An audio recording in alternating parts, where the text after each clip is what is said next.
महाराजगंज जनपद के नरकटहा के रहने वाले धर्मात्मा निषाद, जो निषाद पार्टी में पिछले 10 सालों से विभिन्न पदों पर रहते हुए कार्य कर रहे थे, उन्होंने आज अपनी इह लीला को समाप्त कर लिया।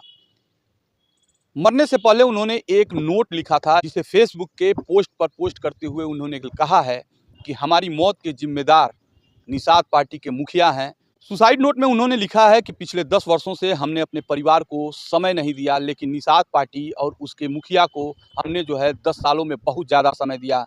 10 सालों में हमने पार्टी के विभिन्न पदों पर रहते हुए संगठन के लिए और उसके प्रत्याशियों के लिए लगभग 50 जिलों में जा कर के काम किया है। हमारी लोकप्रियता जब बढ़ रही थी, तो संजय निषाद और उनके बेटों को ये बातें चुभ गई कि एक साधारण सा परिवार का रहने वाला ये लड़का कैसे इतना लोकप्रिय हो रहा है। यही कारण था कि उसे विभिन्न जो है फर्जी मामलों में उसे जो है फंसाया गया और उसे जेल भी भेजा गया। लेकिन जब भी वो जेल से आता था, तो फिर जो है संजय निषाद के साथ मिल करके पार्टी के कामों में लग जाता था। लेकिन धीरे-धीरे उसे ये बात पता चली कि डॉक्टर संजय निषाद और उनके लड़के ही उसके खिलाफ चक्रव्यूह रच रहे हैं, उसे फर्जी मामलों में फंसा रहे हैं। वजह ये है कि उसकी बढ़ती हुई लोकप्रियता। उसने जो है मरने से पहले उस सुसाइड नोट में अपने माता-पिता, अपनी बहनों और अपनी पत्नी से भी जो है क्षमा माँगा है। उसने कहा है कि अब हमारा साथ बस इतने दिनों तक ही था। उसने सुसाइड नोट में कुछ लोगों का ज़िक्र भी किया है, कुछ लोगों का नाम भी लिया है, जिसने के बारे में उसने बताया कि यही वो लोग हैं जो लोग उसे जो है फर्जी मुकदमे में फँसाए।